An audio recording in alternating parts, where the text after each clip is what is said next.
espero que todos estejam bem.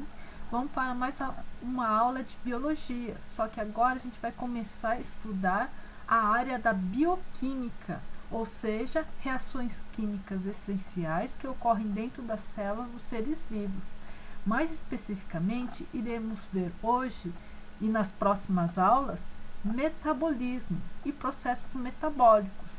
Entre os principais processos metabólicos que iremos ver é a fermentação, respiração celular e fotossíntese, tá?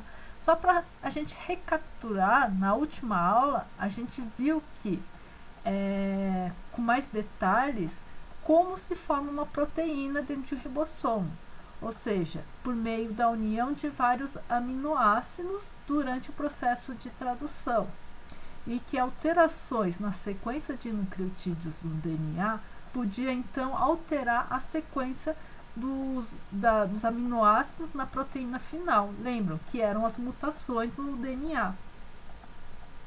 É importante relembrar isso porque usarei como exemplo, as proteínas no meio da aula de hoje, sobre a sequência de aminoácidos de uma proteína. Mas então vamos lá. O que vem a ser esse termo metabolismo?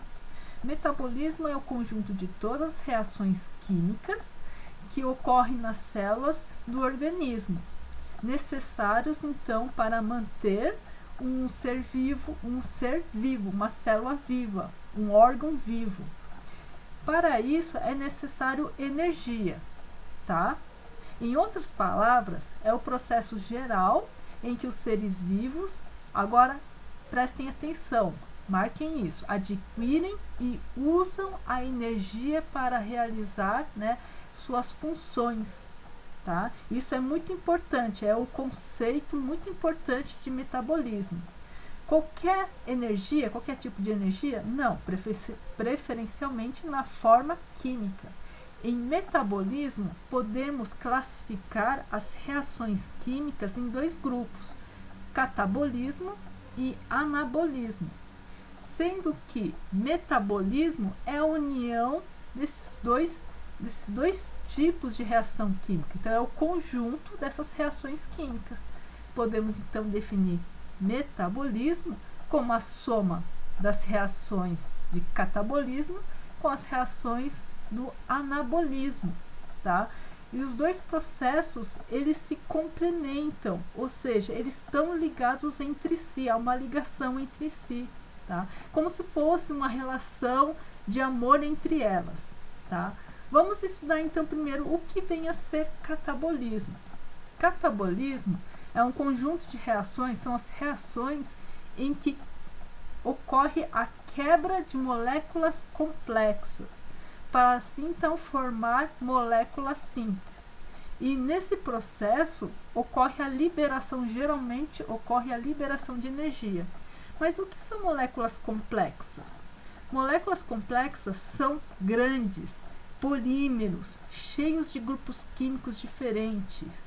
Geralmente, quando então ocorre quebra dessas moléculas grandonas, para formar então moléculas pequenininhas, simples, a liberação de energia. Exemplos que a gente pode citar é a degradação de proteínas. Lembrando que proteínas é um polímero, é um conjunto de aminoácidos que estão ligados entre si, E degradação de ácidos nucleicos, como DNA, o RNA. Lembrando que DNA e RNA é um conjunto, é um polímero de nucleotídeos. Então, quando se separa, formam pedacinhos pequenos, que são as pecinhas, os nucleotídeos, tá?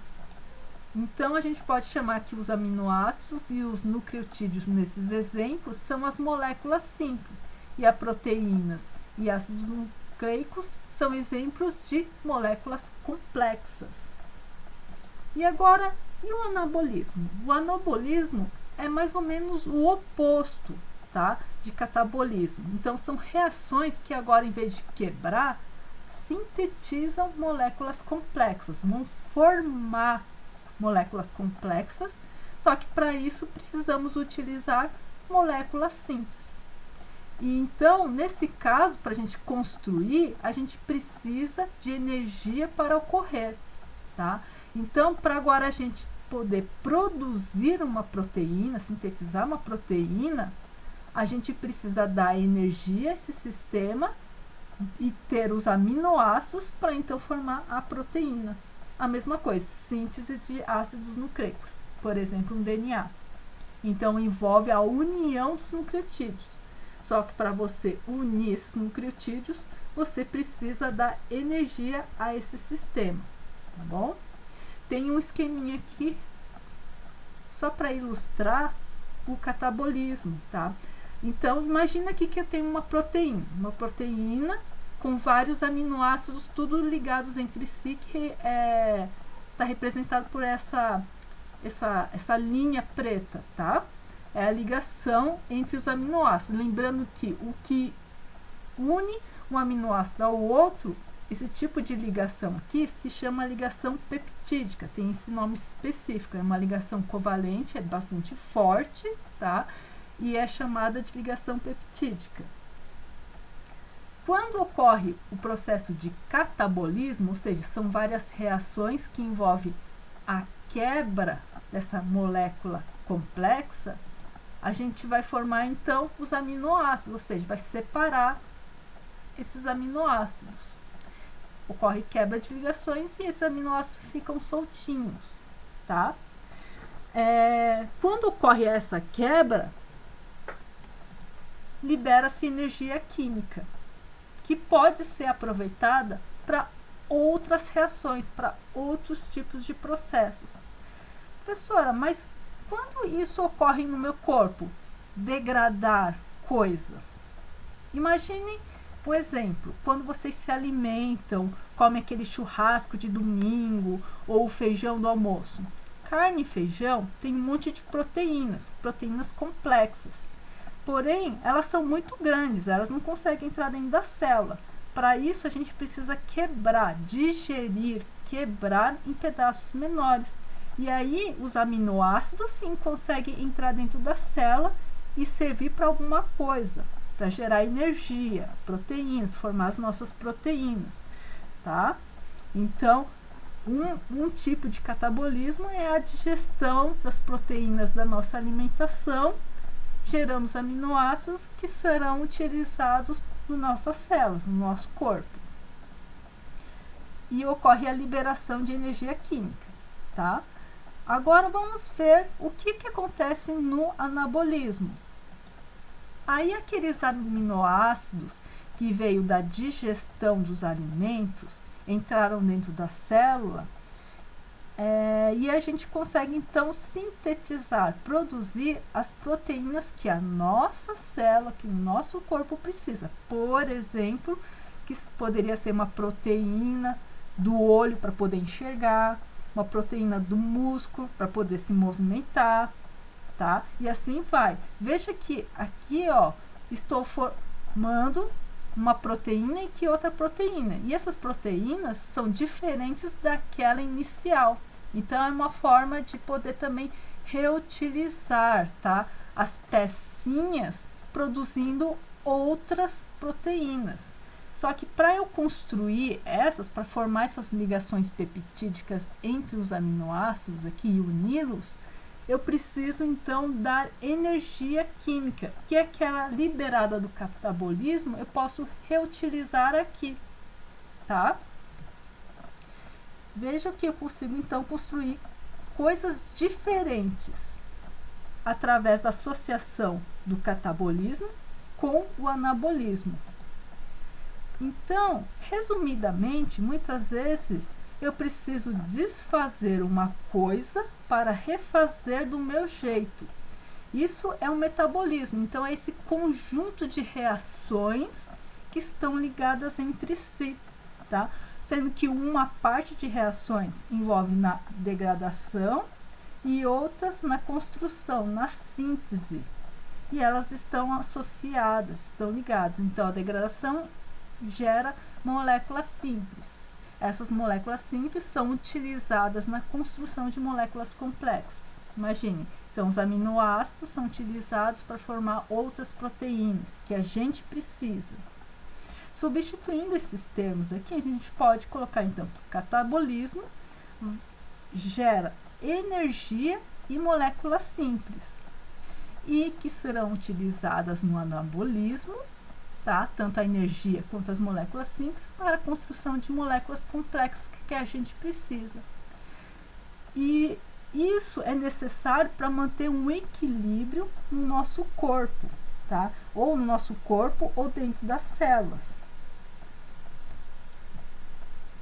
O termo também que é utilizado para se referir ao estado de equilíbrio no corpo ou na célula, também é utilizado como homeostase, tá? Homeostase, então, é um equilíbrio que existe entre essas reações. Então, é como se fosse uma balança. O que é produzido pelo catabolismo pode ser utilizado no anabolismo. E energia, como eu falei, energia também é um termo essencial que define metabolismo. Energia, então, é necessária para que os organismos vivos possam realizar as atividades necessárias e manter, então, a célula em estado de equilíbrio, em homeostasia. Lembrando que essas reações catabólicas e as reações anabólicas, elas estão acopladas. Esse termo acoplada quer dizer que estão ligadas entre si. Uma nutre a outra, uma ela alimenta a outra, tá bom? Reações que liberam energia, tá? Que liberam energia também é chamado de reações exergônicas, que liberam energias, que são aquelas que ocorrem no processo de catabolismo. E essas energias liberadas, essa energia liberada do catabolismo é utilizada por outras do anabolismo, que são do tipo endergônica. Endergônica, então, é o que consome a energia química, tá? Esses termos aqui é que são mais específicos e é muito utilizado em química, biologia e até mesmo em física. Provavelmente vocês vão ouvir falar desses termos exergônico, endergônico em química e física. Então, por isso que eu estou enfatizando aqui, tá? Para vocês ir já se acostumando com esses termos que parece ser difícil. Na verdade, todo o prefixo ex em um termo, ele tem a ideia que vai para fora. Então, é alguma coisa que vai para fora. Quem vai para fora da reação? A energia, tá? Só que vai para fora no sentido que pode ser utilizada por outra molécula, outra reação. End, ele é um prefixo que dá a ideia de para dentro. Então, é alguma coisa que tem que ir para dentro. A energia tem que ir para dentro para ocorrer. É mais ou menos essa ideia que eu quero passar, tá? Então, aqui, exergônicas, no caso, catabolismo, por exemplo, que envolve reações exergônicas, e no anabolismo envolve reações endergônicas. E já para quase finalizar a aula de hoje, vamos ver quem são os principais carregadores ou carreadores dessa energia. Eu falo que no catabolismo tem liberação de energia e alguém tem que pegar essa energia para passar para as reações do anabolismo, tá? As principais moléculas responsáveis pelo transporte ou por carrear a energia é o ATP, NADH2 e o NADPH. Esses termos aqui, na verdade, são siglas, tá? São siglas. O ATP, por exemplo, significa adenosina trifosfato, ou também chamado de trifosfato de adenosina, tá? Por que trifosfato? Porque tem 3 grupos fosfato. A adenosina, como vocês já viram, é um nucleotídeo de adenina, que está ligado a 3 grupos fosfato. NADH2 significa nicotinamida adenina dinucleotídeo. E esse H2 quer dizer que ele tem 2 hidrogênios, ou seja, está na forma reduzida. Quando está na forma reduzida, é porque ele está com a energia, tá? E o terceiro é o NADPH, tá? Que é nicotinamida, adenina dinucleotídeo com o grupo fosfato. Ele é muito parecido com o NADH2, tá? Só que ele tem um grupo fosfato a mais, tá bom? Mas eu irei falar um pouco mais dessas moléculas nas próximas aulas, tá bom? E quais são os principais tipos de processos metabólicos que a gente vai estudar? Então, como eu falei no início da aula, a gente vai estudar a fermentação, a respiração celular e a fotossíntese. Mas isso são temas das próximas aulas, tá? Espero que esteja clara a explicação de hoje. Vou deixar o link de algumas videoaulas para ajudar a vocês a complementarem o estudo de hoje e até a próxima.